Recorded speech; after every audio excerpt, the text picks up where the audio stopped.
You're watching WMAR-2 News.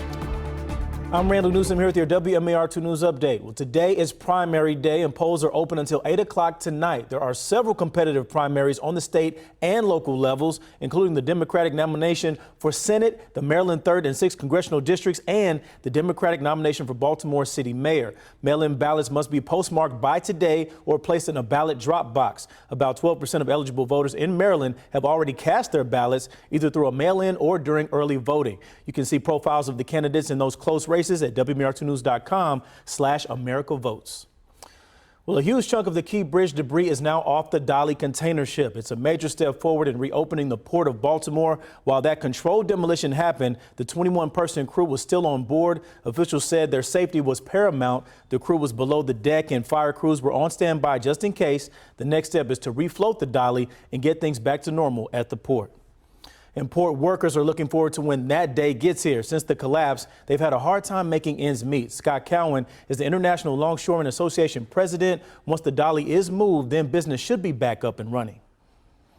People are a little bit impatient to get back to work, but I'd rather it be safe and done right and get this thing moved so the channel doesn't have to get closed back up again. Now, Governor Wes Moore has announced that the port workers are eligible for a one-time $1,000 payment. It comes from the Baltimore Community Foundation, which created the Maryland Tough Baltimore Strong Relief Fund. You can find all of our coverage on the Key Bridge collapse by scanning the QR code right there on your screen.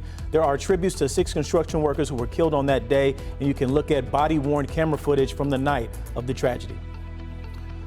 Well, we now know where the horses will line up for the 149th running of the Preakness Stakes. Kentucky Derby winner Mystic Dan will run from post number 5, but he's not the favorite to win. That would be Muth, who is running from post 4. It's the first time since 2012 the Kentucky Derby winner is not the favorite for the Preakness. And Caesar, looks like people at the track will be on their toes for the race and the weather.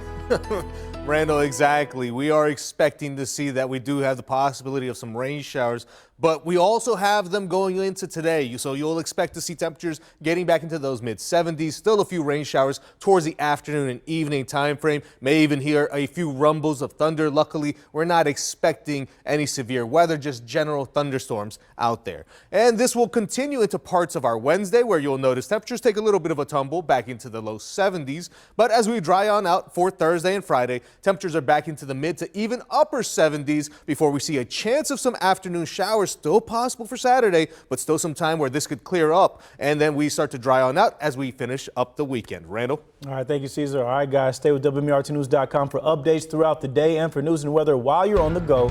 Make sure you download our app.